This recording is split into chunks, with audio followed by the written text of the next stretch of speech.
श्रीराम श्रीराम श्रीराम श्रीराम। सद्गुरुनाथ महाराज की जय श्री परम पूज्य गगनगिरी महाराज की जय श्री ब्रह्म चैतन्य गोंदावलेकर महाराज की जय। श्री पद्मावती महालक्ष्मी सा योस्तु श्री वाग्जय माता की जय श्री योगेश्वरी माता की जय। सब संतन की जय सब भक्तन की जय। श्री राम श्री श्रीराम राम श्री राम। श्रीराम।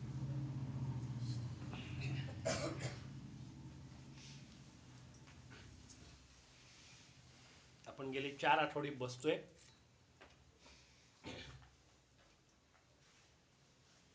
त्याच गोष्टीचं रिपिटेशन करण्यापेक्षा नुसता उल्लेख करून पुढे जातो. टेंबे स्वामी आणि शक्तिपात याच्यावर पहिल्या आठवड्यात बोललो आपण. दुसऱ्या आठवड्यात आपण श्री गुरुस्तुती या विषयावरती बोललो. तिसऱ्या आठवड्यात श्री गणेशाय नमः याच्यावरती बोललो.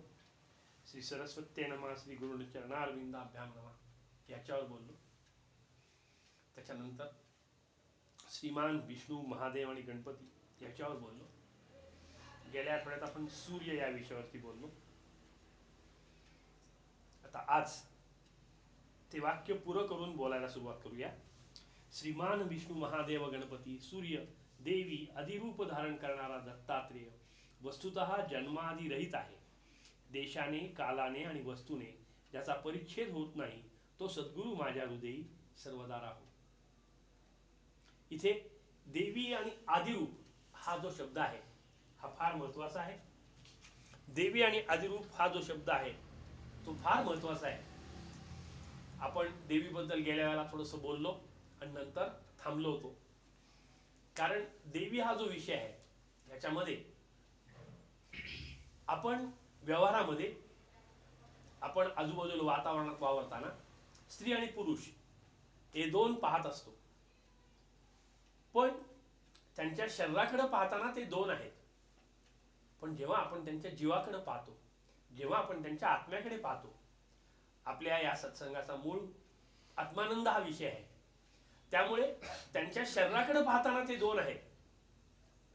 पण ह्या शरीराकडे पाहत असताना आपल्याला शंकराचार्यांनी स्पष्ट कल्पना दिलेली आहे की ब्रह्म सत्यम जगन मिथ्या. अजन्मा जन्माला आला, तो झोपी गेला, त्याला स्वप्न पडलं आणि त्या स्वप्नामध्ये त्याला परमात्म्यावर भासमान असं जग निर्माण झालेलं कळलं. याचाच जगद उत्पत्तीच्या वेळेला वेदांनी असा उल्लेख केलेला आहे की परमात्म्याला एकोहम बहुश्याम, म्हणजे आपण एकटा आहोत अनेक व्हावं असं वाटलं. त्याला एकट्याला कर्मेना, म्हणून त्यांनी इच्छा मात्र सगळं जग तयार केलं. याचाच उल्लेख बायबलमध्ये येशू ख्रिस्तांनी केलेला आहे. येशू ख्रिस्तांनी बायबल लिहिलेलं नाहीये. येशू ख्रिस्तांनी बायबल सांगितलेलं आहे. 10 कमांडमेंट्स म्हणून ख्रिस्त दर्शनामध्ये, ख्रिस्त दर्शन म्हणतोय आपण, ख्रिस्त धर्म आहे पण आपण हिंदू धर्मीय ख्रिस्त दर्शन म्हणतो, जैन दर्शन म्हणतो, वेदांत दर्शन म्हणतो. आता असं का म्हणतो तर दर्शन या शब्दामध्ये आपल्याला पाहायची शक्ती आहे. मग पाहताना आपण कसे पाहतो याचा अनेक वेळा उल्लेख केलेला आहे की आपल्या डोळ्यामध्ये बाहेरच्या वस्तूवरची किरणं पडतात आणि ती किरणं काळ्या भागातून आत पीतबिंदूपर्यंत जातात. ती जाताना तिथे काही पाणी आहे आणि त्याला ॲक्वियस ह्युमर असं म्हणतात. हे जे पाणी आहे ह्या पाण्यामध्ये वस्तूचं उलटं प्रतिबिंब पडतं.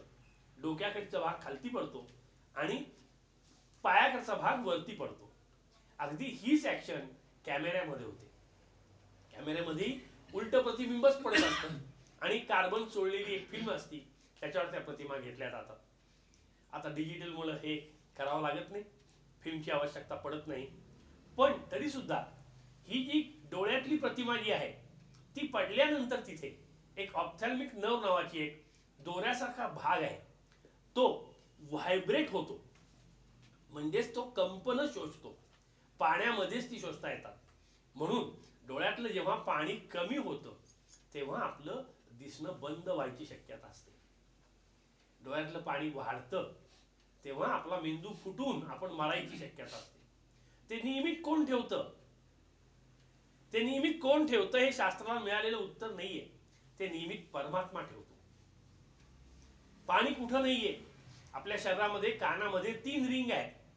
बाह्यकर्ण, मध्ये मध्यकर्ण, ती हाडांची साखळी आहे.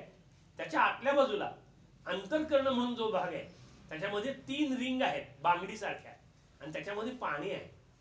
जेव्हा ही हाडाची साखळी जी आहे ती पडद्याला जोडलेली आहे बाह्यकर्णामध्ये, त्या पडद्यावर बाहेरच्या हवेचे आघात येतात. ते आघात आले की ते व्हायब्रेट होतं. त्या हाडाच्या साखळीतून आत पाण्यात व्हायब्रेशन उतरतं. तिथे एक नर दोऱ्यासारखा भाग आलेला आहे. तो मेंदूकडे संवेदना देतो की हे असे असे शब्द आहेत, आणि नंतर आपल्याला ऐकू येतं. म्हणजे पाणी नसेल तर आपण बहिरे होऊन जाऊ. पाणी नसेल तर आपण बहिरे होऊन जाऊ. पाणी नसेल तर आपल्याला दिसणार नाही. पाणी नसेल तर चव कळणार नाही. जीभ कोरडी पडली म्हणजे मेला म्हणतो आम्ही. जीभ ही पाण्यानेच बनलेली आहे. रसनेंद्रिय म्हणलेलं आहे. आयुर्वेदानं फार सुरेख शब्द वापरलेला आहे. रसनेंद्रिय म्हणजे रसांचा राजा असं ते इंद्रिय आहे. त्यामुळं तिथे जर चव लागली नाही तर पदार्थाची चवच कळणार नाही. डोळ्यात त्या पाण्यात व्हायब्रेशन आले नाहीत तर दिसणारच नाही. नाकामध्ये गंधतंतू आहेत, तिथे पाणी आहे. आपला जो श्वास आणि उच्छ्वास चालतो त्याच्यामध्ये नाकामध्ये केस आहे. त्या केसामध्ये सगळी घाण शोषली जाती, आणि आत ती शोषत असताना व्हायब्रेट होतं. तिथे गंध इंद्रिय आहे, घ्राणेंद्रिय म्हणतात त्याला. वास घेण्याचं ते इंद्रिय आहे. आणि तिथे पाणी आहे. तिथे बाष्पीभूत होते हवा, गरम होते, आणि म्हणून आपल्याला वास येतात. नाहीतर वास आपल्याला कळले नसते. कानाचं झालं, डोळ्याचं झालं, नाकाचं झालं, जिभेचं झालं. स्पर्शामध्ये सुद्धा पाणी नसेल तर त्वचा कोरडी पडते आणि स्पर्श करणं बंद होऊन जातं. म्हणून जिथे जिथे पाणी असेल तिथे लोक वस्ती होते. आत्ता जी यानं पाठवतायत, करोडो रुपये खर्च करतायत, मंगळावर यान जाते, चंद्रावर यान जाते. कशा करता जाते? पृथ्वीवरची वस्ती कमी व्हायला लागली, पृथ्वीवर राहायला जागा मिळेल अशी झाली आहे. आणि प्रत्येकाला असं वाटतं की आपण एकटं राहावं. प्रत्येकाला असं वाटतं की आपण एकटं राहावं. पण त्या राहणाऱ्या माणसाला माहित नाहीये की त्याच्या एकट्या शरीरामध्ये 9 लाख पेशी जिवंत आहेत. आणि त्यांना जगवण्याकरता आपण जेवण घेतो, त्यांना जगवण्याकरता आपण ऐकतो, त्यांना जगवण्याकरता आपण वास घेतो, त्यांना जगवण्याकरता आपण चव घेतो. हा सगळा विषय कशातून निघाला? देवी या शब्दावरून. तर ख्रिस्तांमध्ये येशू ख्रिस्तांनी जे 10 कमांडमेंट दिलेले आहेत त्याच्यातून पुढे बायबल सुरू झालं. आणि हे बायबल जे सुरू झालं, या बायबलमध्ये सृष्टी उत्पत्तीचा उगम सांगितला आहे. पण तो वेदांमधून घेतला असावा अशी शंका आहे, कारण तो आणि हा बिलकुल सारखा आहे. येशू ख्रिस्तांनी सांगितलं की परमात्म्याला आकाशामध्ये राज्य करायचं होतं, आणि त्या राज्यामध्ये त्यांनी काय केलं तर हातामध्ये माती घेतली, आणि ती माती जी होती त्याच्यातून 2 आकृती तयार केल्या. एक बाबाची आकृती तयार केली, त्याला आदम असं म्हणतात. एक बाईची आकृती तयार केली, तिला अव्वा असं म्हणतात. आणि त्या दोघांना परमात्म्याने सांगितलं की बाबांनो, सगळीकडे तुम्ही काय पाहिजे ते करा, हिंडा, फिरा, आनंद माना. आणि हे सगळं करताना तुम्ही किंचितही दुःखी होऊ नये अशी मी व्यवस्था केली. तुमच्या आहाराची व्यवस्था केली, तुमच्या विहाराची व्यवस्था केली. इथे भरपूर झाडं आहेत, फळं आहेत, फुलं आहेत, निवांत राहा तुम्ही, तुम्हाला काही करायची गरज नाही. परमात्म्याने ही सृष्टी तयार केली तेव्हा त्याच्या अगोदर आहाराची व्यवस्था केली. आहार जर नसता तर जीवसृष्टी जगलीच नसती. आणि हा आहार द्रव्य पाण्यापासून तयार होतं, सूर्यापासून तयार होतं, तेजापासून तयार होतं. म्हणून याची एकमेकात सांगड आहे. हे काहीही वेगळं नाहीये, एकापासून दुसरं वेगळं नाहीये. तर आकाशातल्या परमात्म्याने सांगितलं की अरे तुम्ही आनंद माना आणि सुखाने राहा. फक्त दक्षिण दिशेला एक लाल झाड आहे आणि लाल फळ आहे, ते चुकूनही खाऊ नका. गुरु आज्ञेला किती महत्व आहे बघा. ते चुकूनही खाऊ नका, म्हणजे ते जर खाल्लं तर मग तुमची धडगत नाही. त्या दोघांनी मान हलवली आणि आकाशातला बाप निघून गेला. आदम आणि अव्वा हजारो वर्ष आकाशात संचार करत होते, मजा करत होते, निवांत राहत होते. तिथे एक नाग आला आणि तो अव्वाला म्हणाला, अगं तो परमात्मा फार लबाड आहे, ते जर दक्षिणेकडचं फळ तुम्ही खाल्लं नाहीत तर तुम्हाला काहीच कळणार नाही आणि कदाचित ते फळ खाल्ल्यावर तुम्ही परमात्म्याची जागा घ्याल. कदाचित तुम्ही ते फळ खाल्ल्यावर परमात्म्याची जागा घ्याल. म्हणून ते फळ तुम्ही खा. ती म्हणली खरंच खायला पाहिजे, फार छान दिसतंय ते. नागाने सांगितलं त्याला, नागाने सांगितलं त्याला, आणि ती अव्वा सारखी आदमला टोसायला लागली. जगात असंच घडतं. बायको नवऱ्याला सांगते आणि नवरा सगळं करतो. आई बापाला सांगते आणि सगळं घडत असतं. पहिल्यांदा आई स्टिम्युलेट होते. सांख्यांच्या सत्कारी आवाजात सुद्धा सांगितलंय की पुरुष प्रकृती ही त्रिगुणांच्या वैचल्यावस्थेत आल्यानंतर, सत्वरजतमाच्या बिघाडात आल्यावर ती पुरुषाला स्वतःकडे आकर्षित करून घेते. नंतर मत बुद्धी तयार होते. मत सत्व, मत रज, मत तम तयार होतं. त्यातलं मत सत्व आणि मत तम कार्यकारी नाहीये. मत रज जेव्हा मत सत्वाकडे जाईल तेव्हा तेव्हा पंचज्ञानेंद्रिय, पंचकर्मेंद्रिय आणि मन तयार होतं. आणि हे मत रज जेव्हा महत तमाकडे जाईल तेव्हा सूक्ष्म तन्मात्रा तयार होतात. शब्द स्पर्श रूप रसगंध या तन्मात्रातून पुढे सूक्ष्म महाभूत तयार होतात. शब्दापासून आकाश महाभूत तयार होतं. शब्द स्पर्शापासून वायू महाभूत तयार होतं. रूपापासून तेज महाभूत तयार होतं. रसापासून जल महाभूत तयार होतं. आणि शब्द स्पर्श रूप रसगंध गंधापासून पृथ्वी महाभूत तयार होतं. ही सूक्ष्म महाभूत तयार होतात. नंतर स्थूल महाभूत तयार होतात आणि त्याच्यामध्ये ही करोडो प्राण्यांची सृष्टी तयार होते. या सृष्टीमध्ये या प्रत्येक प्राण्याचा अंश मानवी शरीरामध्ये आहे. प्रत्येक प्राण्याचा अंश मानवी शरीरामध्ये आहे. म्हणून 9 लाख पेशी आपल्या शरीरात जगत असतात. आणि त्यांचं जगणं संपलं तर आपलं मरण आहे ठायात. म्हणून त्यांना जगवण्याकरता आपण खातो, आपल्या खाण्याकरता खात नाही. म्हणून आर्यांनी एक मंत्र सांगितलाय जेवणाच्या अगोदर म्हणायला, उदर भरण नो हे जाणीजे यज्ञ कर्म. तुम्ही हे तिखट आहे, हे आंबट आहे, हे कडू आहे, हे तुरट आहे, हे गोड आहे असं म्हणूच नका. जाणीजे यज्ञ कर्म. यज्ञात जेव्हा आपण आहुती हवन करतो, यज्ञ पत्नी, अग्नीच्या पत्नीची 2 नावं आहेत, स्वाहा आणि स्वधा. स्वाहा म्हणून आहुती करायची असती, स्वधा म्हणून अग्नीने स्वीकारायची असती. त्यावेळेला अग्नी नाही म्हणत नाही, तुम्ही जी आहुती टाकाल ती स्वीकारत असतो. आपण मात्र जरा तिखट झालं, जरा खारट झालं की लगेच नाक वेंगाळतो, लगेच चेहरा वाकडा करतो. आणि ती पत्नी एवढी पॉवरफुल असती, ती लगेच म्हणते चांगलं नाही झालं का.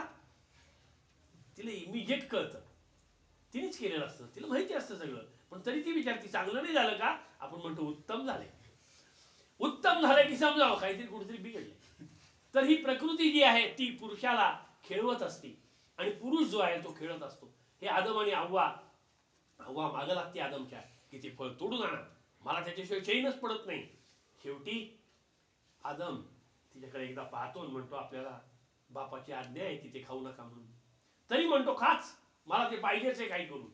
शेवटी तो जातो आणि लाल फळ तोडून आणतो. तोडल्यावरती हव्वा त्याच्याकडे पाहते आणि जिभल्या चाटायला लागते. आणि जिभल्या चाटता चाटता ती त्याचे 2 भाग करते. एक भाग ती खाते आणि एक भाग त्याला खायला लावते. आणि दोघांनी खाता क्षणीच त्यांना कल्पना येते की आपण नागडे आहोत. तेवढ्या वेळात आकाशातला बाब येतो आणि जोरात ओरडायला लागतो, आदम अव्वा, आदम अव्वा, आदम अव्वा. ते दोघे एका झाडाच्या आड दडून बसतात. शेवटी अव्वा जी आहे, स्त्री आहे, ती भावना प्रधान आहे, सहनशील आहे आणि नम्र आहे. आदमला सांगवत नाही. आदम जो आहे तो श्रेष्ठ आहे, शिष्ट आहे, ताठ आहे, तो वाकायला तयार नाहीये, तो झाडा आडून ओ सुद्धा देत नाही. आणि अव्वा मात्र लगेच ओरडते, God, I am here but I can't come to you because I am afraid you. But why you are afraid अव्वा. I am naked, can you see I am naked. English भाषेचा अर्थ का घेतोय तर बायबलमध्ये इंग्लिशमध्येच लिहिलंय आणि हेच आपल्याला जास्त प्रभावी वाटतं, समजतं. अव्वाने असं सांगितल्यानंतर आकाशातला बाप म्हणतो, तुम्ही नक्कीच दक्षिण दिशेचं फळ खाल्लेलं दिसतंय, तुमच्या कर्माची फळं तुम्ही भोगा.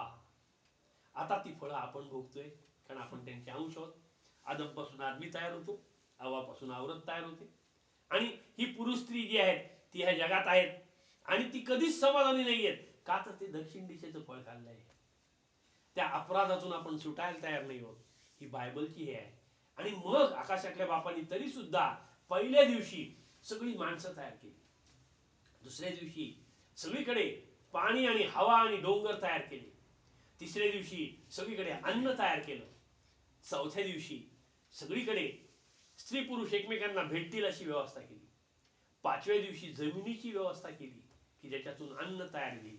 आणि सहाव्या दिवशी त्यांनी सांगितलं की आता तुम्ही असेच राहा, जेव्हा माझा मुलगा मी तुमच्याकडे पाठवीन तेव्हा त्याच्या आज्ञा ऐका. आणि त्याही तुम्ही नाही ऐकल्यात तर तुमच्या मरणाच्या 13व्या दिवशी आणि ह्या जगाच्या मरणाच्या पहिल्या दिवशी मी न्याय करायला येईन. जे पुण्यवान असतील त्यांना मी माझ्याबरोबर धरून येईन आणि जे पापी असतील त्यांना खालती ठेवून जाईन. म्हणून ख्रिस्त धर्मामध्ये पुण्य आणि पापाला फार महत्व आहे. मुसलमान धर्मामध्ये त्याच्या खालोखाल महत्व आहे, कारण त्याच्यामध्ये शिक्षा फार कमी आहे. 40 दिवसाचे रोजे केले की सगळी पापं धुतली जातात. ईदच्या दिवशी अन्नदान केलं की सगळी पापं धुतली जातात. म्हणून मुसलमान लोक जास्त संतुष्ट आहेत. त्यांनी हा 40 हा आकडा कुठून काढला शोधून?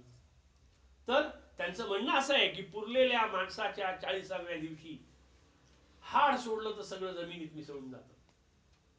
आणि मग ते मिसळल्यानंतर तो कुठे गेला असेल जीव, तिथे त्याला शांती लाभावी म्हणून त्यांच्याकडे 40व्या दिवशी हे सगळं करतात.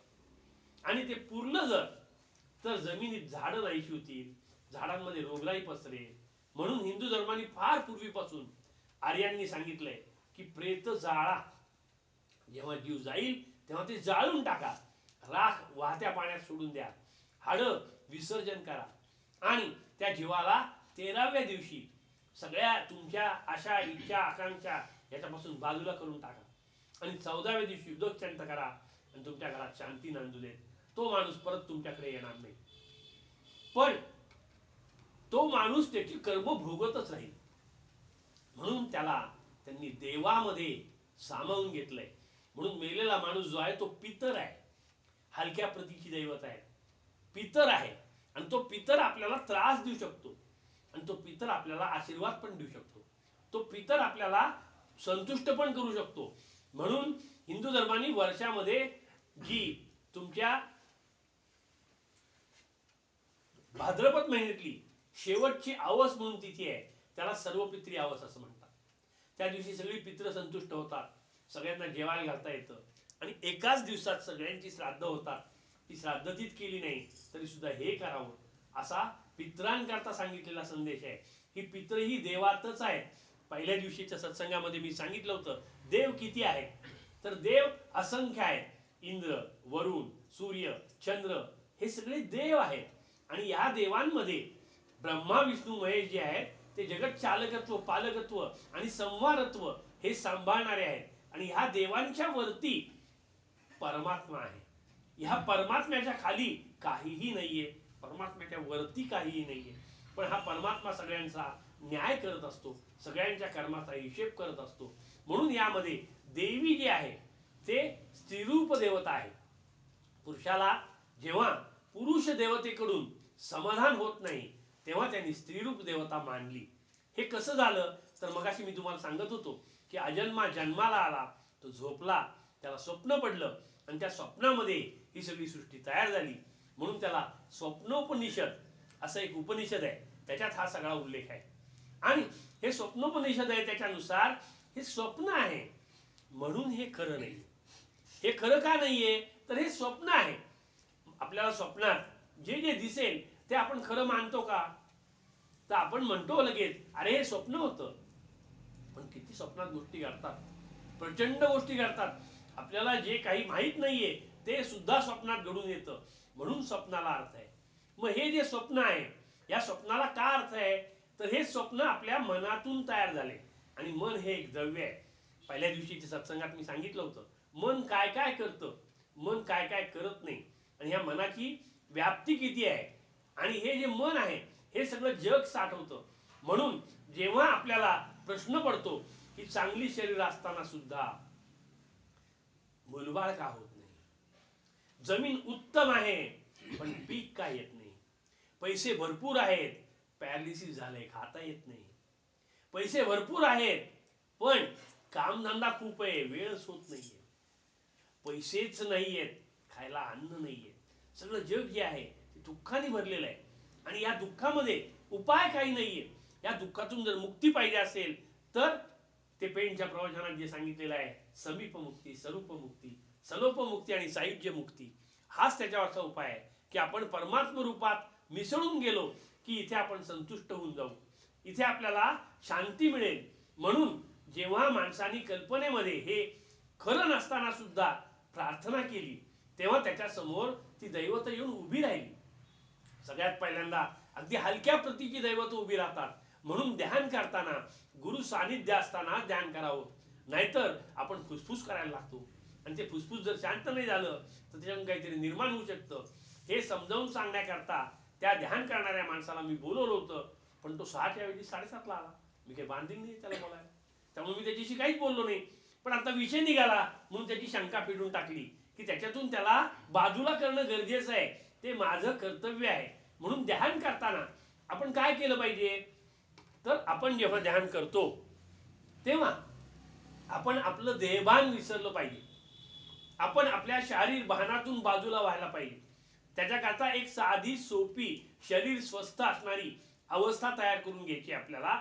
साधी मांडी घालून बसलात तरी चालेल, झोपून राहिलात तरी चालेल, पद्मासन घातलं तरी चालेल, वज्रासन घातलं तरी चालेल. ती एक अवस्था तयार करून घ्या. त्या अवस्थेमध्ये तुमच्या डोळ्याला जे जे दिसतंय ते काही ठराविक वेळानंतर डोळ्याचं दिसणं बंद होतं आणि डोळे मिटायला लागतात. डोळे मिटल्यानंतर विचार चालू होतात. त्या विचारांमध्ये असंख्य कल्पना येतात. आपण लहानपणी कुठं होतो, आपला बाप कुठं आहे, आपला मित्र कुठं आहे, आपली मैत्रीण कुठं आहे, आपल्याला काय करायचंय, आपल्याला काय खायचंय, आपल्या शेजारी कोण कोण आहेत, आपल्याला कुठं जायचंय, आपल्या खिशात पैसे किती आहेत, आपल्या योजना काय आहेत, सगळं विचार चालू व्हायला लागतात. त्या विचारांकडे तुम्ही पहा. ते पाहता पाहता त्या विचारांमधून तुम्ही बाजूला होत जा. त्या विचारांशी तुमचा काहीही संबंध नाहीये, तुम्ही फक्त स्वस्थ बसायचंय. ते बसताना तुमच्या डोक्यातले विचारही काही वेळाने थांबून जातात. तुमच्या कानामध्ये शब्द येत असतात, पण त्या शब्दांशी तुमचा काहीच संबंध नसतो. तुम्ही स्वस्थ बसलेले आहात. त्या शब्दांमधलंही लक्ष काढून टाका. कानातलं लक्ष काढलं, डोळ्यांनी दिसणारं लक्ष बंद झालं, विचार थांबले, श्वास संथ गतीने चालू आहे, फक्त जिवंत राहण्यापुरता श्वास घेतोय आपण. म्हणून जेव्हा आपण ध्यानात जातो तेव्हा आपला श्वास पूर्णपणे अक्षरशः बंद होतोय का काय एवढा संथ होतो. आणि त्यावेळेला आपल्या शरीराचा ताबा दुसऱ्या कुठल्या तरी परदैवताने घेतला असून त्याच्यातून आपल्या शरीराचं अहित होऊ नये म्हणून गुरु सानिध्याशिवाय शक्यतो ध्यानाच्या मागे जाऊ नये. ध्यान हा सगळ्यांचा विषय पण नाहीये, सगळ्यांना हे ध्यान जमणार पण नाहीये. पण हे ध्यान करण्याकरता आपण काय केलं पाहिजे हे मी तुम्हाला सगळ्यांना समजावून सांगतोय. आत्ता तुम्ही जे ध्यान करताय ते तुम्ही करताय म्हणून ते होत नाही आणि म्हणून ते फुसफुस होतं, म्हणून कल्पना डोळ्यापुढे येतात, म्हणून चित्र डोळ्यापुढे येतात. पण जेव्हा ध्यान तुम्ही माझ्या सांगण्यावरून करायला लागाल तेव्हा तुम्ही या सगळ्या ह्याच्यातून आपोआप बाहेर पडाल. जमिनीचा जो स्पर्श आहे तो सुद्धा बाजूला होतो आणि आपण जमिनीपासून वर उचलले जातो. हा अनुभव घेऊन नंतर तुम्हाला सांगतोय. आणि मग शारीर जी अवस्था आहे ती एक विशिष्ट अवस्थेमध्ये राहतं आणि आपला जो जीव आहे तो नाभिसूत्रातून बाहेर फिरायला लागतो. ती खूप पुढची अवस्था आहे. पण आत्ता तुम्ही तुमच्या शरीराच्या भानातून बाजूला होणं एवढंच ध्यानाची किमया आहे. हे का करायचंय, तर ह्याच्यातून तुम्हाला एक वेगळी शांती लाभते, ह्याच्यातून तुम्हाला एक स्थैर्य लाभतं, ह्याच्यातून तुम्हाला तुमच्या कार्यकर्तृत्वामध्ये जे तुमचे अपयश आहेत, ज्या तुमच्या अपेक्षा आहेत त्याच्यातून तुम्ही बाजूला होता. का बाजूला होता, तर ते जर पुरं होणार असेल तर होऊ दे, नसेल पुरं होणार तर नाही होऊ दे. याद्वारे आपण ध्यानाने आपल्या पूर्ण मनोइप्सित पूर्तीपर्यंत जाऊ शकतो. म्हणून ध्यान हे एक विशेष गोष्ट आहे आणि ही करताना काही लोक सांगतात की बिंदू त्राटक करा, काही लोक सांगतात ज्योती त्राटक करा, काही लोक सांगतात की तुम्ही प्रेताच्या जळत्या अवस्थेकडे पहा, सूर्याकडे पहा, चंद्राकडे पहा.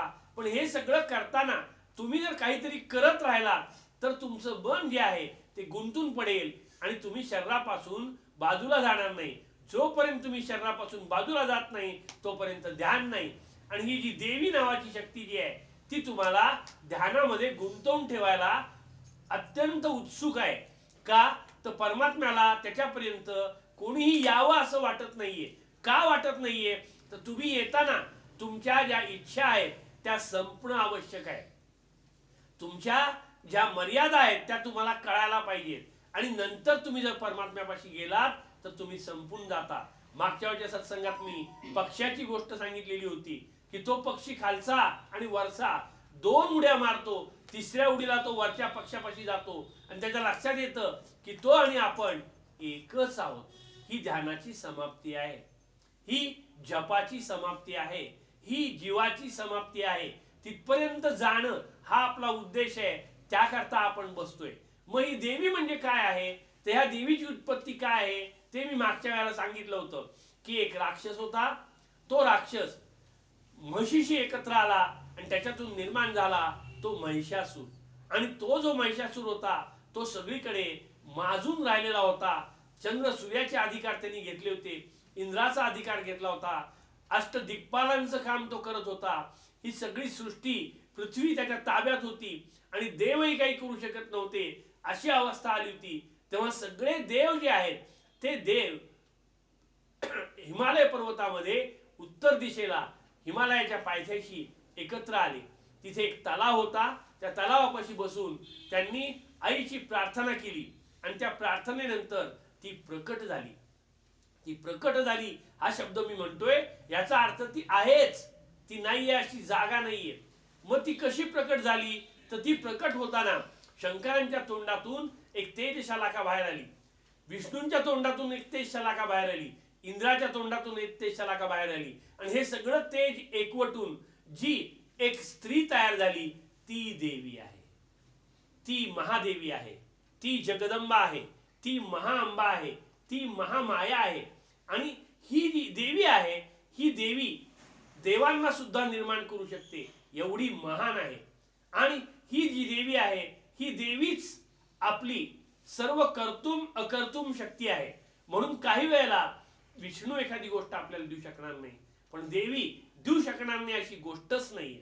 पण त्याकरता परत मगाशी सांगितलं तशी ध्यानाची बैठक तुम्ही जमवली पाहिजे आणि त्या देवीशी तुम्ही एकरूप व्हायला पाहिजे. आपल्यातल्याच एकाने मला प्रश्न विचारला होता, मी अर्धा तास बसतोय, अर्धा तास ध्यान केलं तर चालेल का?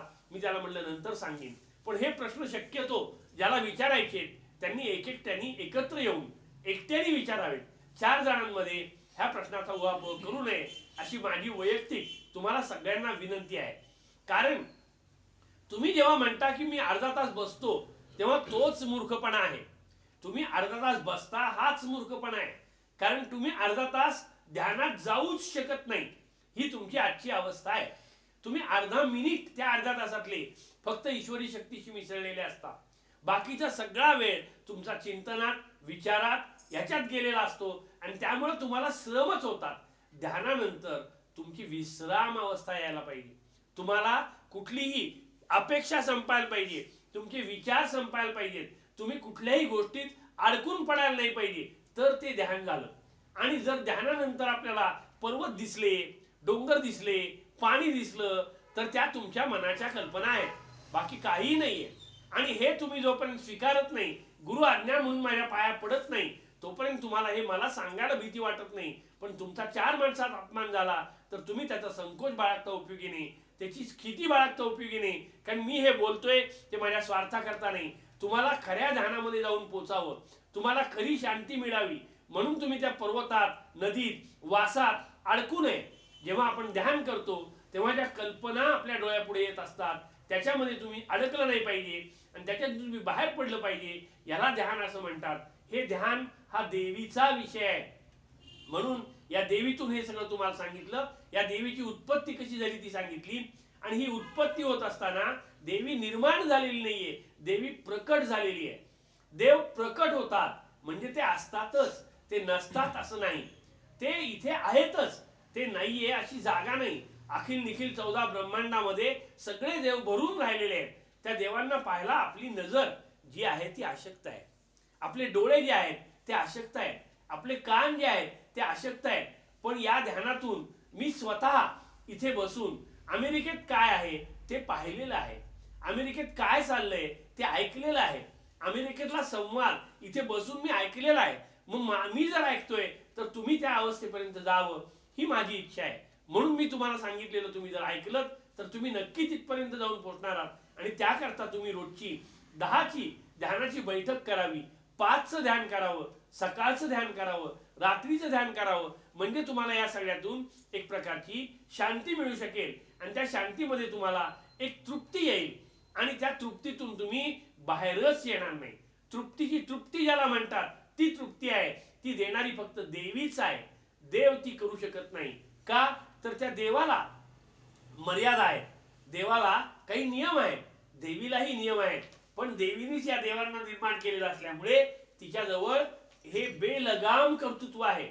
तिने एकदा अशी वेळ आलेली होती की क्षीरसागराच्या पलीकडे जिथे एक ब्रह्मांड होतं तिथे भगवान शंकर, भगवान विष्णू आणि भगवान ब्रह्मदेव हे म्हणले की ती आदिमाया जगदंबा, इथे जे सांगितलेलं आहे आदिरूप.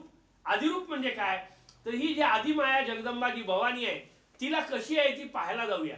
म्हणून हे ब्रह्मा विष्णू महेश आपापल्या वाहनावरून तिथे गेले. देवी लोकात ते जेव्हा पोचले तेव्हा तिथे पाय टाकल्याबरोबर ते बायका झाल्या. त्यांचं देवत्वच संपलं, त्या बायका झाल्या. आणि नुसत्या बायका झाल्या नाहीत तर त्या देवी लोकात ज्या लाखो करोडो बायका होत्या त्या बायकांबरोबर त्या मिसळून तिथेच आंघोळ करायला लागल्या, तिथेच जेवायला लागल्या, तिथेच झोपायला लागल्या. आणि इकडे या सृष्टीचा डोलारा बिघडायला लागला. कारण ब्रह्मदेव तिथे निर्माण करायला नव्हता, विष्णू तिथे सांभाळायला नव्हता आणि शंकर तिथे संहार करायला नव्हता. मग या सृष्टीचा डोला बिघडणं हे आईच्या इच्छेच्या विरुद्ध होतं. म्हणून तिने क्षणात नुसती कल्पना केली आणि दुसरे ब्रह्मदेव शंकर आणि विष्णू कामाला लागले आणि ही सृष्टी पुढे कामात राहिली. आणि हे ब्रह्मदेव विष्णू आणि शंकर बायका म्हणून राहिले आणि त्या बायका त्या देवी लोकात पडून राहिल्या. त्या कशा झाल्या ते कळतच नव्हतं. जेव्हा त्यांना काहीच समजेना तेव्हा ती देवी मात्र ऐश्वर्यात बसलेली होती. शिववाहिनी जगदंबा अष्टभुजा परमेश्वरी शांत बसलेली होती. ती हे सगळं पाहत होती आणि पाहता पाहता त्या बायका तिघी देवीच्या पाया पडायला आल्या. आणि मग त्या पाया पडायला आल्यावर देवीने नुसती नजर टाकली. नजर टाकल्याबरोबर ते तिघं होऊन गेले परत ब्रह्मा विष्णू महेश झाले. आणि मग ते म्हणले आमचं चुकलं आई, आम्ही इकडे यायलाच नको होतो. आमचं चुकलं आई, आम्ही इकडे यायलाच नको होतं. तर निषिद्ध प्रदेशात आपण जायचा प्रयत्न करतो म्हणून आपल्याला धोका होतो, म्हणून आपल्याला अडचणी होतात. ही आदिमाया आदिशक्ती जगदंबा जी आहे ती करू शकत नाही अशी जगात कुठलीही गोष्ट नाहीये. म्हणून ती देवी जी आहे तिला आदिरूप म्हणलेलं आहे. श्रीमान विष्णू महादेव गणपती सूर्य देवी आदिरूप. आदिरूप म्हणजे त्या रूपातून नंतर सगळी सृष्टी तयार झाली. आदी म्हणजे आद्य, सुरुवातीचं, आणि रूप म्हणजे जे प्रकट झालं ते. पण या सृष्टीचा असा नियम आहे की जे जे दिसतं ते ते नासतं, जे जे दिसतं ते ते नष्ट होतं, जे जे आकारात येतं ते ते निराकार होतं. याच न्यायाने ब्रह्मा विष्णू महेश यांच्या बाया झाल्या. त्या बायांचे परत ब्रह्मा विष्णू महेश झाले आणि ते त्यांच्या त्यांच्या कामाला निघून गेले. पण त्यांचं जे काम होतं ते काम देवीनी सांगितलेलं होतं आणि ते काम करताना त्यांना कधीच थकवा येणार नाही असा वर लाभलेला होता. ब्रह्मदेवाला भगवान विष्णूंनी जेव्हा सांगितलं की तुम्हाला 4 तोंड आहेत, तुमच्या 4 निश्वासातून 4 वेद तयार झालेले आहेत आणि वेदामध्ये सृष्टी कशी तयार करावी हे सगळं ज्ञान आहे, त्यामुळे तुम्ही आता सृष्टी तयार करा. तेव्हा ब्रह्मदेव म्हणले की एखाद्या लहान मुलाला बाजारातून सिगरेट पेटवायला काडीच पेटी आण म्हणलं तर त्याला अहंकार वाटतो की बाबांनी मला काडीच पेटी आणायला सांगितली. तर मग एवढी मोठी सृष्टी तयार करायला लागल्यावर मी जर भ्रमात गेलो तर ते व्हायला नको. तेव्हा भगवान विष्णूंनी त्यांना आशीर्वाद दिला की ठीक आहे तुम्ही कराल आणि विसरून जाल. त्यामुळे ते करतायत आणि विसरतायत आणि आपण तयार होत राहिलोच आहोत आणि आपण आणखी तयार होतच राहणार आहोत. का तर ते विसरतायत म्हणून. मग त्यांची विस्मृती जी आहे ती स्मृतीत पालटण्याकरता ध्यान करायचंय. त्यांची विस्मृती जी आहे ती स्मृतीत पालटण्याकरता जप करायचा आहे. त्यांची विस्मृती जी आहे ती स्मृतीत पालटण्याकरता सत्संगाला यायचंय. ती स्मृतीत पालटण्याकरता कितीही त्रास झाला, कितीही गडबड असली, कितीही वेळ नसला तरी तेवढा एक तासभर काढून तुम्ही हे ऐकायला जर आलात तर तुमच्या जीवनाचं 100% कल्याण होईल. कारण एवढं सगळं नंतर तुम्हाला परत कुठेही वाचायला मिळणार नाही, ऐकायला मिळणार नाही आणि हे तुम्हाला अज्ञानातच राहून जाईल. आणि ह्याच्याकरता तुम्ही म्हणाल किती पुस्तकं वाचल्यावर आम्हाला हे कळेल, सांगता येत नाही. सांगता येत नाही किती पुस्तकं वाचल्यावर हे कळेल. कारण यातल्या प्रत्येक विषयाबद्दल वेगळी वेगळी पुस्तकं आपल्या हिंदू धर्मात सुद्धा आहेत. उपनिषद किती आहेत शोधाचा प्रश्न आहे. दशोपनिषद म्हणून प्रसिद्ध आहेत, ती 10 उपनिषद आहेत, पण जवळजवळ 200 ते 250 उपनिषद मी वाचलेली आहेत. उपनिषद या शब्दाचा अर्थ असा आहे की परमेश्वराच्या जवळ बसून आपण श्रवण करायचं, ते ग्रहण करायचं, ते बुद्धीत साठवायचं आणि ते प्रकट करायचं, त्या ज्ञानाला उपनिषद असं म्हणलेलं आहे. म्हणून ही जी उपनिषद आहेत ती कुठली कुठली उपनिषद आहेत? केनोपनिषद आहे, ईशावास्य उपनिषद आहे, तैत्तिरीय उपनिषद आहे. तैत्तिरीय उपनिषदाची तर एवढी सुरेख व्याख्या आहे. यात एक फार सुरेख गोष्ट आहे. याज्ञवल्क्य नावाचे महामुनी होते, ते गुरुगृहात शिकायला गेलेले होते आणि ते गुरुगृहात शिकायला गेलेले असताना ज्ञान घेत होते. पूर्वी अशी पद्धत होती की ही गुरुकुलं राजा सांभाळायचा. राजा क्षत्रिय होता, तो लढाया करून धन जमा करायचा आणि त्याच्यावरती ब्राह्मण पोचले जायचे, त्याच्यावरती वैश्य व्यापार करायचे, त्याच्यावरती शूद्र सेवा करायचे. समाज पुरुषाचे 4 भाग होते. क्षत्रिय जे होते ते हात आहेत, शूद्र जे आहेत ते पाय आहेत आणि ब्राह्मण जे आहेत ते हृदय आहेत. ब्राह्मण जे आहेत ते हृदय आहेत आणि वैश्य शूद्र क्षत्रिय जे आहेत ते मेंदू आहेत. त्यामुळे ते लढवय्ये आहेत आणि ह्या सगळ्यातून त्यांना जे समाज पुरुषाला ज्ञान होतं, त्या ज्ञानातून हे जे ज्ञान आहे हे ज्ञान मिळवण्याकरता ह्या उपनिषदांनी सांगितलंय. याज्ञवल्क्य महामुनी एका गुरुकडे शिकत असताना गुरु त्यांना सांगतात की आपल्याला हे राजे पोचतायत, आज चातुर्मास चालू आहे, आपण एका ठिकाणी रानात इथे बसलेलो आहोत, तू त्या राजाला जाऊन शांती मंत्र दे आणि शुद्ध अक्षता त्याच्या शिरावर वाहून ये. आणि हा राजा रात्रीची झोपलेली घेतलेली उतरलेली नव्हती, त्यामुळे तो उठायला तयार नव्हता. याज्ञवल्क्य तिथे आले, तांब्यात भांड्यात पाणी होतं, हातात अक्षता होत्या आणि ते आल्यानंतर त्यांनी राजाला 3 वेळा हाक मारली. सेवक बाहेर आला आणि म्हणला, राजांच्या निद्रेत तुम्ही भंग करू नका, तुम्ही कशा करता इथे आलाय? मला गुरुजींनी पाठवले. ठीक आहे म्हणला, मी जातो. तसाच तो माघारी गेला. दुसऱ्या दिवशी गुरूंनी परत सांगितलं की तू जा, त्या राजाला मंत्राक्षता दिल्याशिवाय आपला आश्रम चालणार नाही. त्यांनी जर आपला निधी बंद केला, त्यांनी जर आपल्याला अन्न दिलं नाही तर आपण उपाशी मरून जाऊ. तेव्हा ते परत तिथे गेले आणि परत राजांनी त्यांना असाच अनादर केला. तो भेटला नाही राजा त्यांना. तेव्हा त्यांनी हातात मंत्राक्षता आणि पाणी घेतलेलं होतं. तिथे खूप मोठा मांडव बांधलेला होता. त्या मांडवाला मेढी म्हणून एका झाडाचं वाळलेलं लाकूड बांधलेलं होतं. त्यांनी त्या मंत्राक्षता आणि पाणी त्या लाकडावर टाकून दिलं आणि निघून आले. तिसऱ्या दिवशी राजाने त्या ऋषींकडे निरोप पाठवला की काल आणि परवा जो शिष्य माझ्याकडे तुम्ही पाठवलेला होता त्याच मुलाला माझ्याकडे पाठवा. गुरूंनी त्याला सांगितलं की बाबा याज्ञवल्क्या, राजाने तुझीच इच्छा केलेली आहे, त्यामुळे तू तिथे गेलं पाहिजेस. तो म्हणला, गुरुजी मी काल गेलो तुमच्या म्हणण्याकरता, परवा गेलो तुमच्या म्हणण्याकरता, आज मी जाणार नाही. गुरु आज्ञेचं उल्लंघन करू नकोस, ते महापाप आहे. मी आज जाणार नाही. गुरु आज्ञेचं उल्लंघन करू नको, ते महापाप आहे. तो राजा आपला आश्रम नष्ट करून टाकेल. जर तो नष्ट करायला इथे आला तर मी त्याच्याशी लढीन आणि तुमच्या सगळ्या आश्रमाचं रक्षण करीन, पण मी आज परत त्या राजाकडे जाणार नाही. त्या राजाचा परत निरोप आला की त्याच शिष्याला आमच्याकडे परत पाठवा. त्यांनी पृच्छा केली की तुम्ही असं का म्हणताय की त्याच शिष्याला पाठवा. तेव्हा राजांनी सांगितलं की त्यांनी काल जे तीर्थ आणि अक्षता टाकल्या त्या मेढीला पालवी फुटली आहे. म्हणजे वाळलेल्या लाकडाला पानं आणण्याचं सामर्थ्य त्या शिष्यामध्ये आहे. त्या शिष्याला मला भेटायची इच्छा आहे. गुरुजींनी परत याज्ञवल्क्याला सांगितलं. याज्ञवल्क्य ऐकायला तयार नव्हता. शेवटी गुरुजी म्हणले, ठीक आहे, तू माझी आज्ञा जर ऐकत नाहीयेस तर तुला जे शिकवलेलं मी ज्ञान आहे ते सगळं इथे ओकून टाक. असा गुरुही कधी झालेला नाहीये आणि असा शिष्यही कधी होणार नाहीये.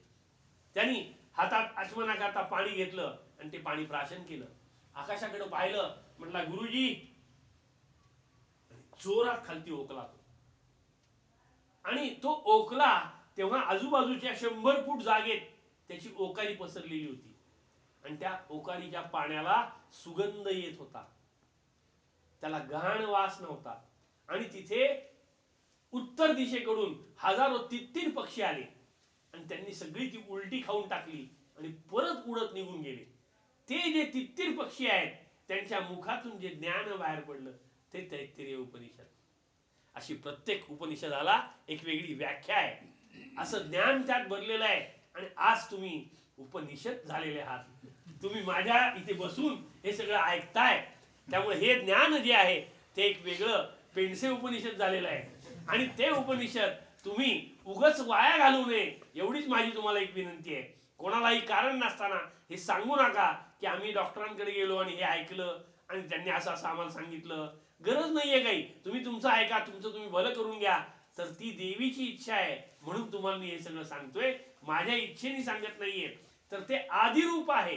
हे आदिरूप कसं आहे तर ते अखिल निखिल ब्रह्मांडात निराकार तत्व भरून राहिलेलं आहे. जमिनीपासून आकाशापर्यंत, आकाशाच्याही पलीकडे दाही दिशांमध्ये भरून राहिलेलं आहे. आणि तरी सुद्धा अंगुष्ठ मात्र उरलेलं आहे. ते निर्गुण निराकार तत्व जे परमात्मा आहे त्याला इच्छा झाली म्हणून ही देवी तयार झाली. ते आदिरूप आहे. आणि हे आदिरूप धारण करणार कोण आहे तर ते दत्तात्रेय आहे.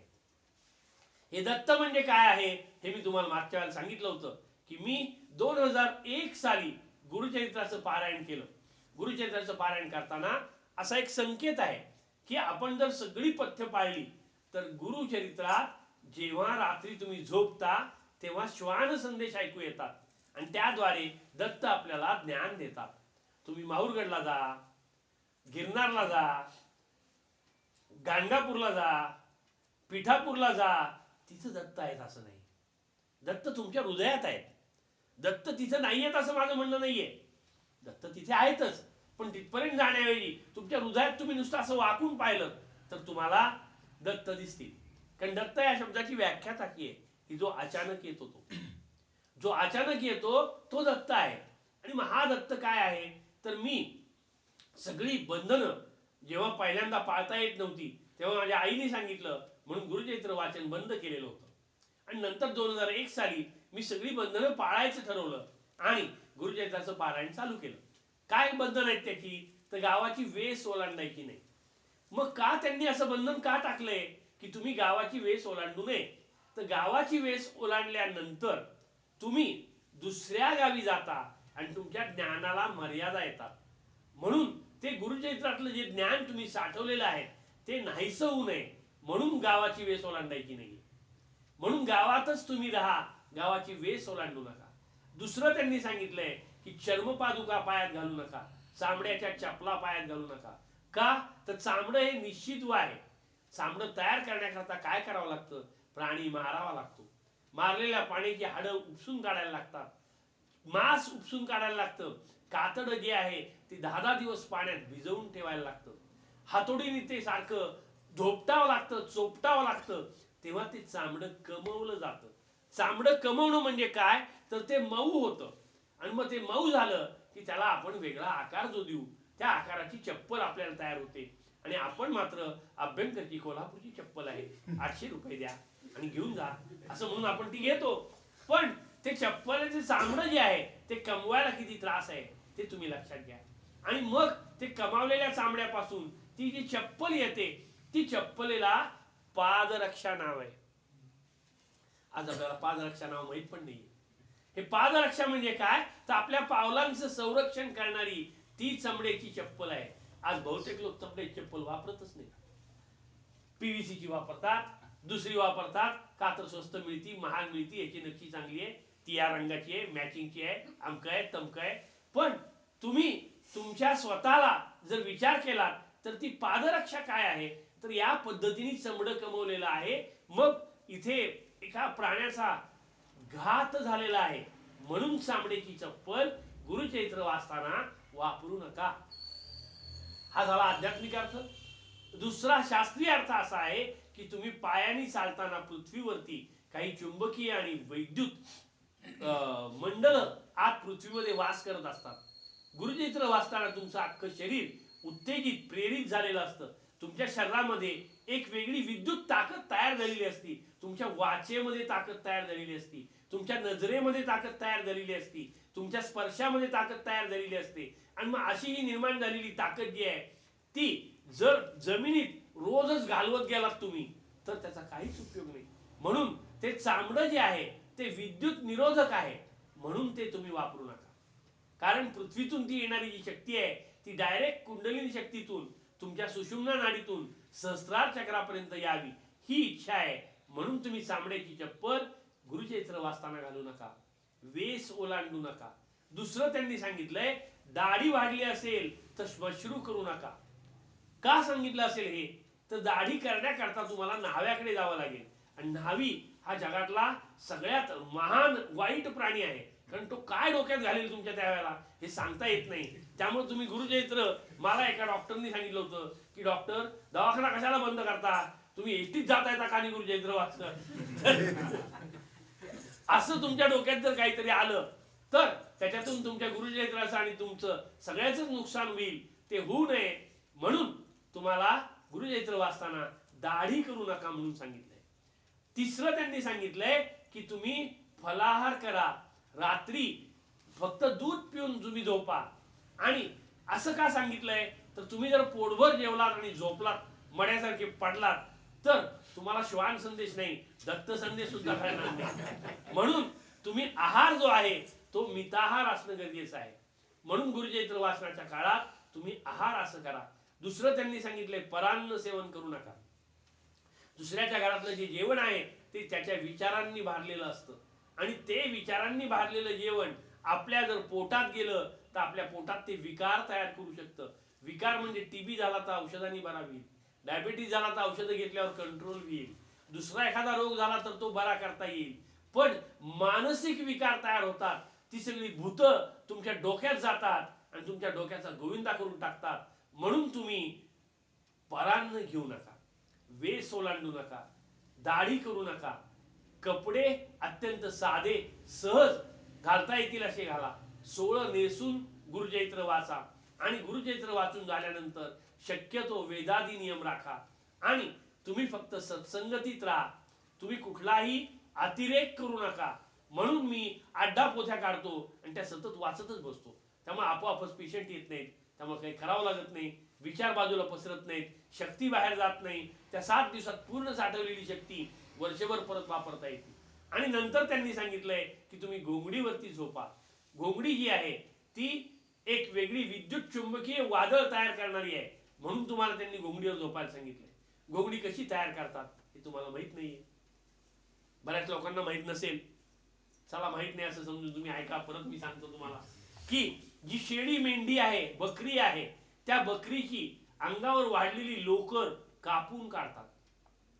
ती कापून काढल्यानंतर ती जी शेळी बकरी मेंढी आहे तिच्या अंगावर लोकर का तयार केलेली आहे, तर तिला उन्हापासून संरक्षण व्हावं, थंडीपासून संरक्षण व्हावं, पावसापासून संरक्षण व्हावं.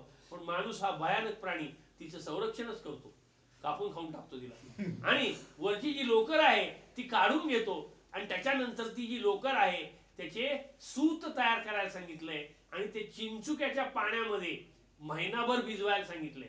म्हणजे ती लोकर जी आहे ती कमवली जाते. त्याच्यानंतर दोटे असलेला जो हातमाग आहे तो तुम्ही पाहिला नसेल.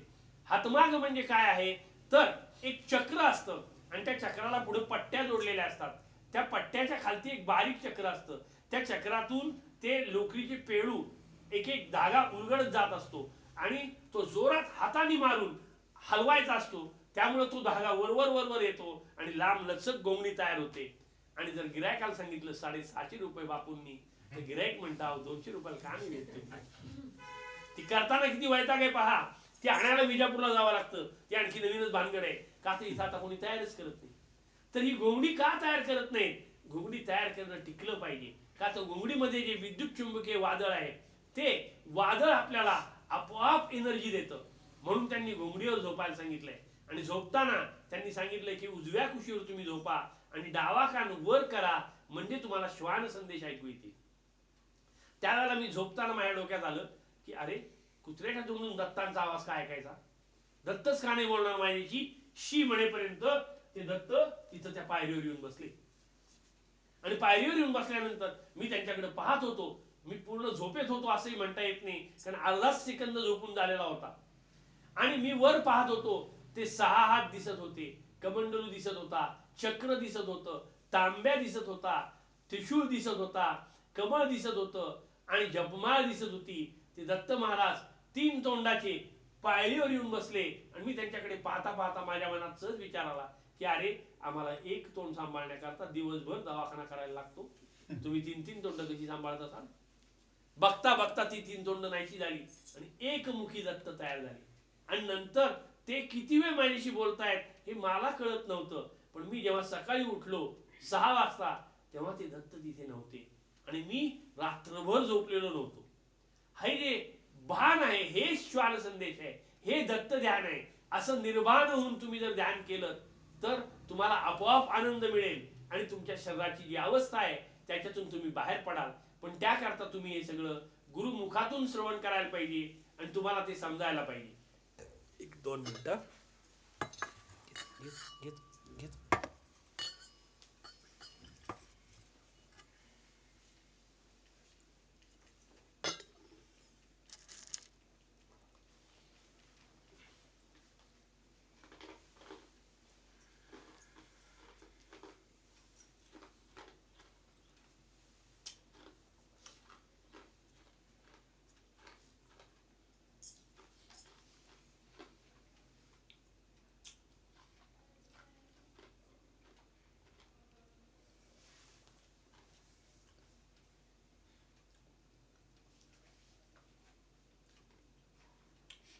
हे श्रीमान विष्णू महादेव गणपती सूर्य देवी आदिरूप धारण करणारा दत्तात्रेय.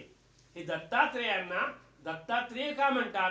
दत्ताचा अर्थ सांगितला मी तुम्हाला की जो अचानक येतो आणि भेटतो त्याला दत्त असं म्हणतात. आणि ते अत्रि ऋषींचे पुत्र असल्यामुळं त्यांना आत्रेय असं म्हणतात. हे दत्तात्रेय जे आहेत ते 3 देवांचा अंश आहेत. त्यांच्या जन्माची गोष्ट मागच्या सत्संगात सांगितली आहे, त्यामुळे ते रिपीट करत नाही. ते ब्रह्मा विष्णू शंकराचे अंश आहेत आणि ते जे अंश आहेत ते अत्रि ऋषींचा मुलगा आहे म्हणून त्यांना दत्तात्रेय असं म्हणतात. हे दत्तात्रेय वस्तुतः हा शब्द त्यांनी फार सहज वापरलाय. वस्तुतः म्हणजे 100% खात्रीपूर्वक त्यांना सांगायचंय की ते जन्माला येतच नाहीत. वस्तुतः ते जन्मादिरहित आहेत. जन्मादिरहित म्हणजे काय. जन्म म्हणजे काय तर जन्माकरता जो शोध आहे तो शोध असा आहे की या सृष्टीवर या पृथ्वी तलावर जेव्हा एखादा माणूस मरतो तेव्हा तो मेल्यानंतर त्याचा जो जीव आहे तो जीव त्याच्या कुठल्या तरी इंद्रियातून 9 द्वारापैकी, ही आपल्या शरीराला 9 द्वार आहेत. डोळे आहेत, कान आहेत, नाक आहे, तोंड आहे, रोमरंध्र आहेत, गुदद्वार आहे आणि लिंगद्वार आहे, योनिद्वार आहे. ही जी 9 भोक आहेत यातल्या कुठल्या तरी एका भोकातून प्राण बाहेर पडतात आणि ते बाहेर पडलेले जे प्राण आहेत त्याच्याबरोबर जीव बाहेर येतो आणि तो जो जीव आहे तो जमिनीपासून 300 फुटात बाहेर हवेत तरंगत असतो. तो तरंगत असताना जेव्हा पाऊस पडतो तेव्हा तो पावसाच्या पाण्याबरोबर खालती येतो. खालती आल्यानंतर ओढ्या वाटे, ओहळा वाटे, नदी वाटे, समुद्रापर्यंत तो जात असतो. जाताना वाटेत ते पाणी जमिनीत शोषलं जातं. ते जमिनीत शोषलेलं पाणी जर पेरूच्या झाडात गेलं तर त्या जीवाची पेरूमध्ये उत्पत्ती होते. जर कैरीच्या झाडात गेलं तर कैरीत किंवा आंब्यात उत्पत्ती होते. जर फुलात गेलं तर कुठलं तरी फूल तयार होतं.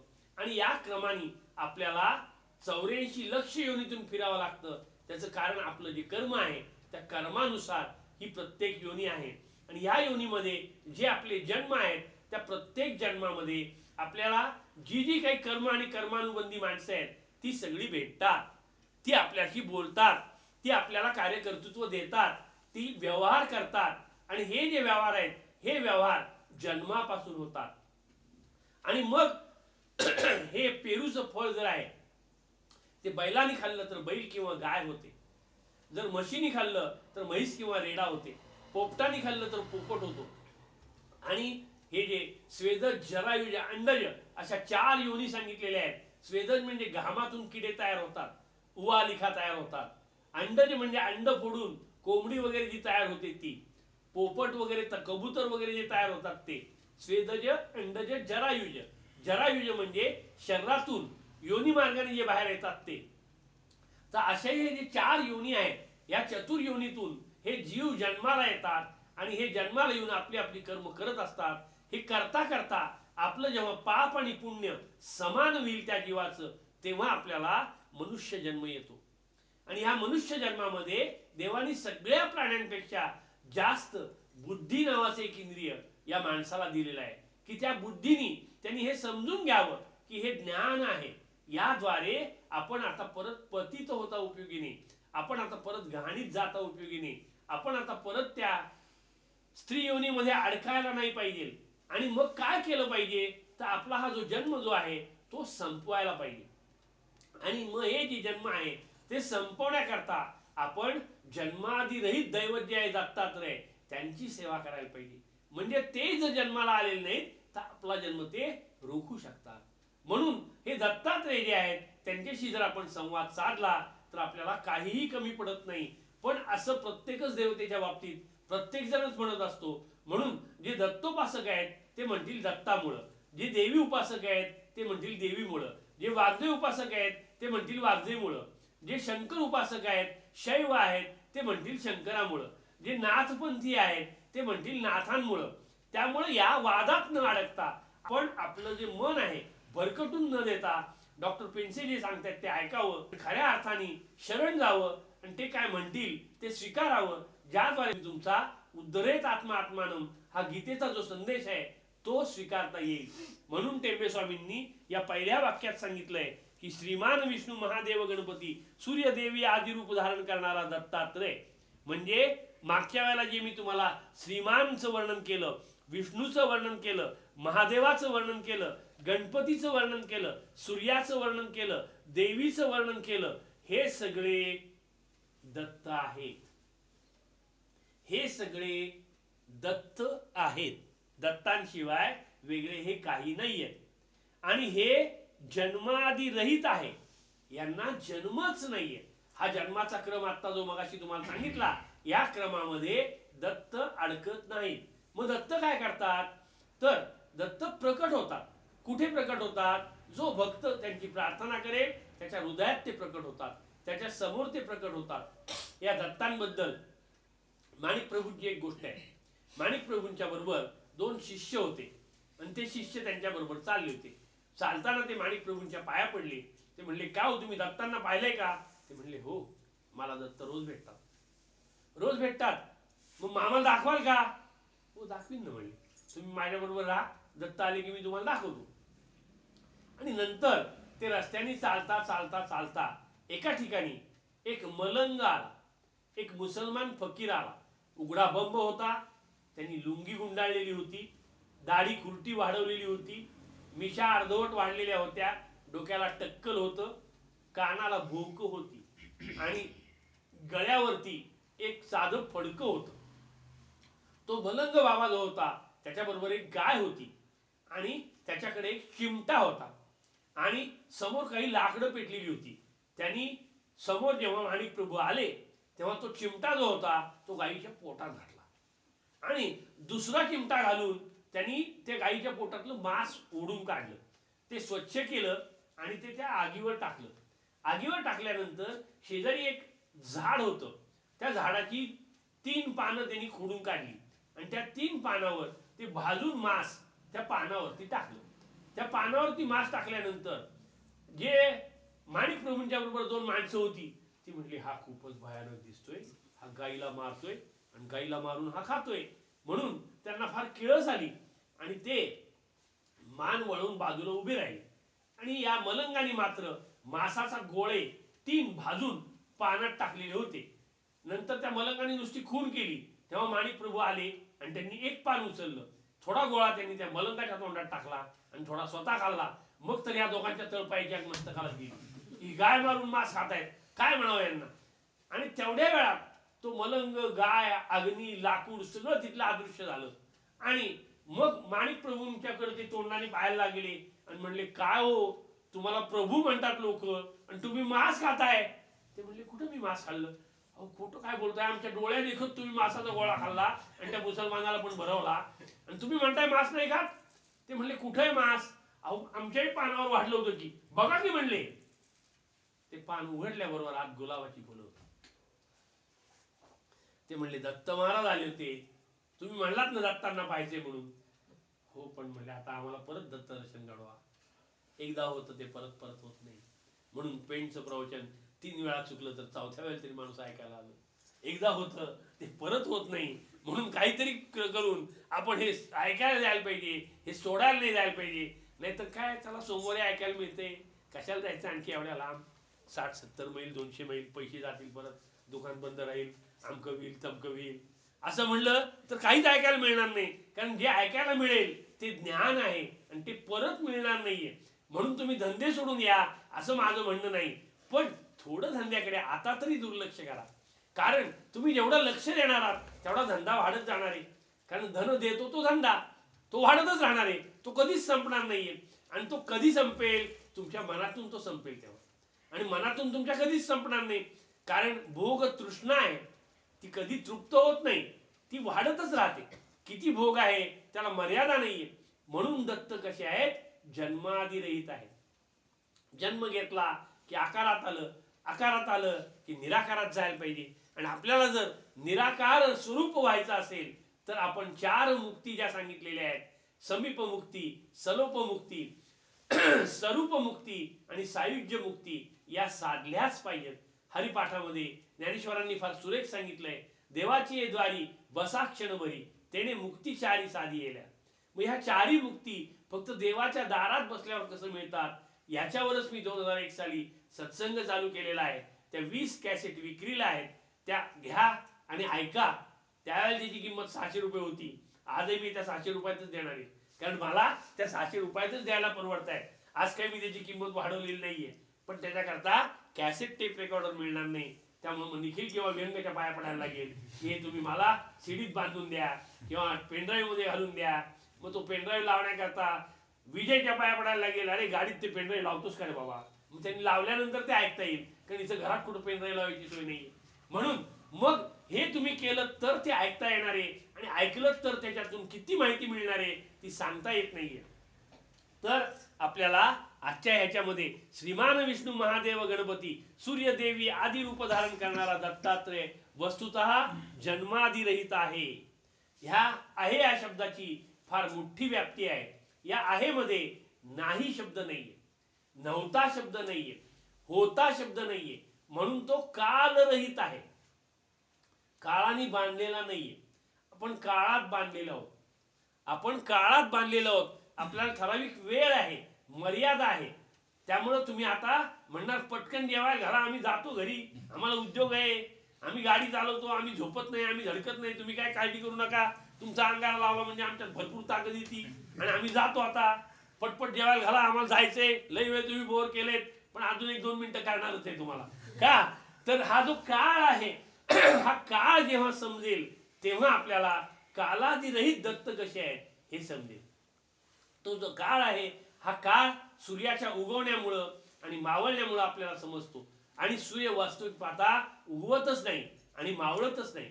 असं कसं होईल म्हणाल तुम्ही, आम्ही रोज सूर्य उगवताना पाहतो, रोज सूर्य मावळताना पाहतो. तर त्याचं उत्तर असं आहे की पृथ्वी जी आहे ती स्वतःभोवती फिरते आणि सूर्याभोवती फिरते. तिला स्वतःभोवती फिरायला 24 तास लागतात आणि सूर्याभोवती फिरायला 365 दिवस लागतात. पृथ्वी गोल आहे, सूर्य गोल आहे. त्यामुळं असं गोल गोल गोल गोल गोल गोल फिरत जाताना पृथ्वीच्या अर्ध्या भागात सूर्य नसतो, तिथे अंधार पडतो, तिथे रात्र होते. आणि अर्ध्या भागात सूर्य असतो, तिथे दिवस असतो, तिथे उजेड असतो. हा जो उजेड आहे, आपल्याला असं वाटतं की हा उजेड सूर्यापासून मिळतो, पण सूर्य उजेड द्यायला असमर्थ आहे. कारण सूर्याचा जो उजेड आहे हा परमात्म्यापासून मिळतो. परमात्म्याचा जो प्रकाश आहे त्या प्रकाशामुळं हे सगळे ग्रह तेजपुंज होतात आणि ते चमकतात. आणि या सगळ्या ग्रहांची गती जी आहे ती परमात्मा ठरवतो, ती या ग्रहांची स्वतःची स्वयंपूर्ण गती नाहीये. तर हा शोध गॅलिलिओ नावाच्या शास्त्रज्ञांनी लावला. त्यावेळेला त्यांनी दुर्बीण शोधून काढली आणि त्या दुर्बिणीतून त्यांनी पृथ्वी पाहिली, सूर्य पाहिला, चंद्र पाहिला आणि त्यांनी डिक्लेअर केलं की पृथ्वी जी आहे ती स्वतःभोवती फिरते आणि सूर्याभोवती फिरते. त्यामुळे आपल्याला सूर्य उगवला आणि मावळला असं वाटतं, पण सूर्य उगवत पण नाही आणि मावळत पण नाही. आणि पृथ्वी जी आहे ती फिरतीये आणि सूर्य स्थिर आहे. त्याला राजेशाही होती, त्या राजाने त्याला अटक करून टाकली. आणि त्याला फासावर द्यायचं ठरवलं. सगळी जग बोलवलं, सगळ्या जगाच्या देखत त्याला फासावर द्यायची. आणि त्याला आता फासावर दे ना, एवढ्या वेळात तो राजा त्याला भेटायला आला. तो म्हटला, हे बघ, तू जर म्हणत असशील की पृथ्वी स्वतःभोवती फिरत नाही आणि सूर्य उगवतो तर मी तुला फासावर देत नाही. तो म्हटला, बरोबर आहे राजेसाहेब, तुम्ही म्हणताय ते. पृथ्वी स्वतःभोवती फिरत नाही आणि पृथ्वी स्थिर आहे, पण मला असं वाटतं की पृथ्वी स्वतःभोवती फिरते आणि सूर्याभोवती फिरते. हे तो हळूच म्हणला, त्यामुळे त्याची फाशी चुकली.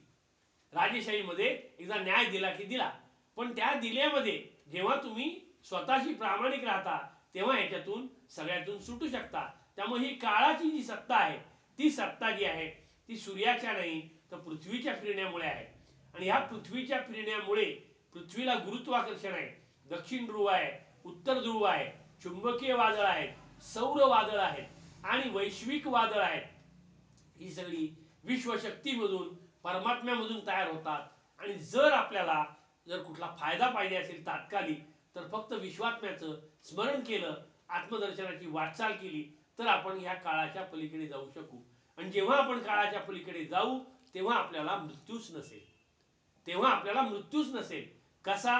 तर जेव्हा हे चांद्रयानवीर चंद्रावर गेले होते तेव्हा ते इथून जसे गेले तसेच परत आले. जेव्हा आपण गुरुत्वाकर्षणाच्या कुठल्याही क्षेत्रात नसतो, चुंबकीय वादळात नसतो, तेव्हा आपलं वय वाढत पण नाही आणि कमी पण होत नाही, जसं आहे तसंच राहतं. हेच आपल्या वेदात सांगितलंय, हेच ब्रह्मलोकात सांगितलंय, हेच देवी लोकात सांगितलंय, हेच गणेश लोकात सांगितलंय, हेच शिवलोकात सांगितलंय की जेव्हा तुम्ही या दैवतांच्या परिसरात असाल तेव्हा तुम्ही म्हातारे होणार नाही, तुम्ही रोगी होणार नाही, तुम्हाला काहीही मिळवायची इच्छाच राहणार नाही. पण इथे कसं जावं हे डॉक्टर पेन्शनकडे एकटं येऊन विचारायला पाहिजे. सगळ्यांनी विचारलं तर हे सांगता येणार नाही, कारण ते सांगून तुम्हाला कळणार नाहीये. त्याच्यात शंका तयार होणार आहेत आणि त्या शंका हेच फार मोठं नुकसान आहे. त्यामुळे काळाच्या पलीकडे कसं जावं हे जर खरंच तुम्हाला शिकायचं असेल तर तुम्ही एकटे या आणि एकट्याने विचारा. श्रीराम. आज एक ओळ संपली. चक्क.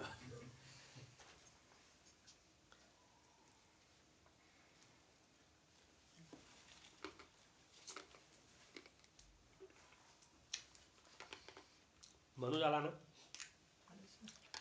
म्हणून हे कर्तृत्व झालं. नाही बरं का, अर्धी ओळ झाली. अजून देशाने, कालाने, वस्तूने ज्याचा परिच्छेद होत नाही तो सद्गुरू माझ्या हृदयी सर्वदा राहो. हे पुढच्या सोमवारी. आज जे झालं त्याच्याबद्दल कोणाला काही शंका असतील तर जरूर विचारा.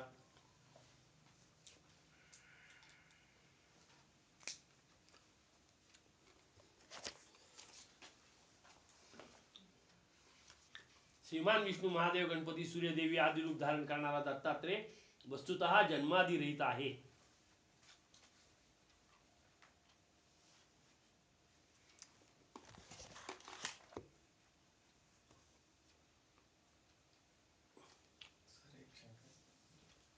आपण ती ॲडम आणि हवाची जी स्टोरी कथा ऐकली, त्यामध्ये आपण नाग हा का प्राणी घेतला?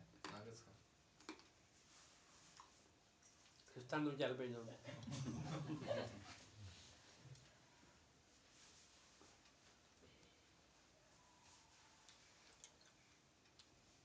नाग ही रूपक आहे रे. आपल्या शरीरामध्ये कुंडलिनी शक्ती महाअंबा मूलाधार चक्रात वास करून राहते. ती नागाच्या रूपात राहते आणि तिला उलटी करून तिचा फणा वर करून मूलाधार चक्रातून स्वाधिष्ठान चक्रात, तिथून मणिपूर चक्रात, तिथून अनाहत चक्रात, तिथून विशुद्ध चक्रात, तिथून आज्ञा चक्रात, तिथून सहस्त्रार चक्रात तिला घेऊन गेलं तर आपल्याला दिव्य ज्ञान प्राप्त होतं. आपण काळाच्या पलीकडे जातो, आपण आत्मज्ञानी होतो, आपण विश्वात्मज्ञानी होतो. आणि त्याकरता नाग हे प्रतीक आहे. हे हिंदू धर्माचंच आहे असं नाही. गणपती हा शब्द मग सांगताना मी सांगितलं होतं की गणपतीच्या पोटाला जो नाग गुंडाळलेला आहे तो नाग म्हणजे कुंडलिनी शक्तीच आहे. हे येशू ख्रिस्त जरी सांगत असले तरी तो नाग म्हणजे ही कुंडलिनी शक्ती महाअंबा आहे. तिला माया म्हणलेलं आहे ना, ती परमात्म्यापर्यंत आपल्याला पोचून देत नाही. म्हणून त्या नागाने सांगितलं की ते तू फळ खाऊ नको, खाल्लंस तर तू परमात्मा होऊन जाशील. मी एवढं सगळं आज 15 वर्ष बडबडतोय, तुमच्या काय सगळं डोक्यात गेलंय का? पुढचं पाठ मागचं सपाट आहेच ना. आणि मी सर असतो तर शिक्षा केली असती. का हो सर?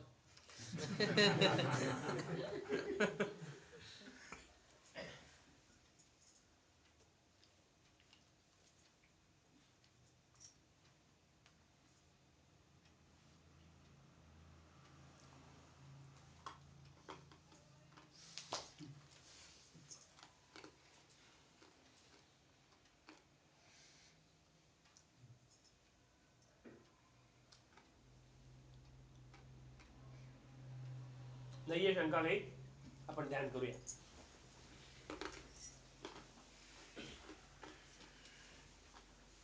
बंद करून टाक पाहिजे.